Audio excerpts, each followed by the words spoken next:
പട്ടാമ്പി കൂട്ടുപാതയിൽ പ്രവർത്തിക്കുന്ന അൽ-അമീൻ ഹൽവ നിർമ്മാണ കമ്പനിയിലെ കാഴ്ചകൾ ഞെട്ടിക്കുന്നതാണ്.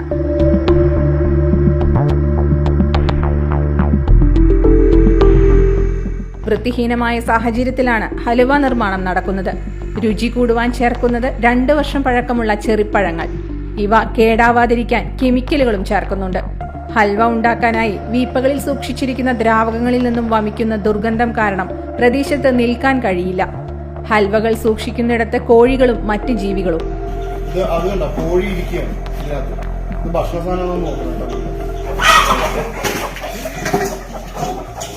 ശബരിമല സീസൺ പ്രമാണിച്ച് എരുമേലിയിലേക്കും മറ്റ് തീർത്ഥാടന കേന്ദ്രങ്ങളിലേക്കും എത്തിക്കുന്നതിനാണ് ഹൽവകൾ നിർമ്മിക്കുന്നത്. കൂടെ പ്രാദേശികമായുള്ള വിപണികളിലും ഹൽവ എത്തുന്നുണ്ട്. ഇതോടെ ആരോഗ്യവകുപ്പ് അധികൃതർ സ്ഥാപനം അടച്ചുപൂട്ടാൻ നിർദ്ദേശം നൽകി. Shoranur medical trust, Shoranur. Dot View News.